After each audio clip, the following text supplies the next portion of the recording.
up guys? This is my day 38 ng pagpapasarap. Wow!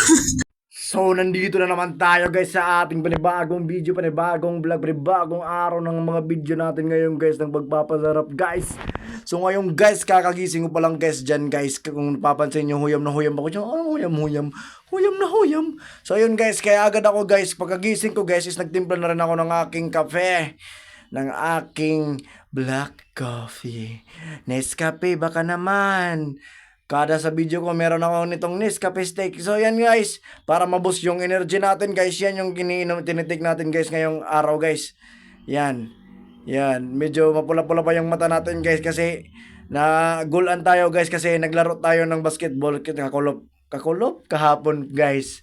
Kaya yun guys, yun kaya nagtimpla ako ng kape.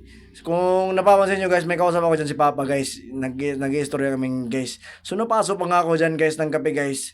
So yan guys, yan yung tinake ko nung umaga guys. Kakagising ko pa lang guys, uminom ako ng tubig. Hindi ko na nabidyoan ng pag-inom ng tubig guys, pero nagtimpla ako ng kape. So ayun guys, yung kinalabasan.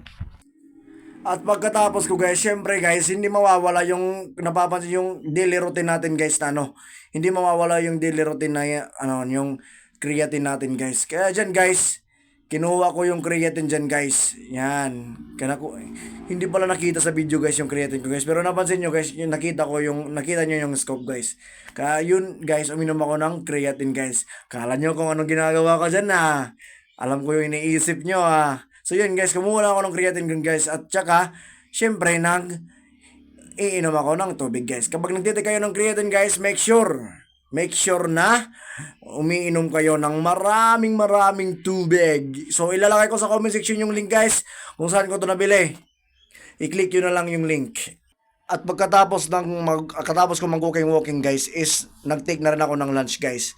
So nagluto ako dyan guys ng chicken breast guys na may halong ano bang tawag nun, yung patola ba guys, yung patola, alam niyo yung patola guys, yun, hinaluan ko ng patola guys, katapos yung chicken breast guys, linuto ko, ginisa ko, yun, at meron akong 200 grams of white rice guys, kaya yan yung tinake ko ng lunch guys, kasi pupunta tayo ng school mamaya guys, para meron tayong gagawin guys, mag-prepare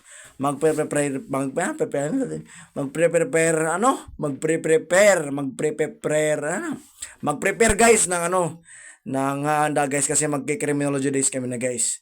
So yun guys, kaya minake sure ko sa sarili ko guys na meron akong carbs guys, para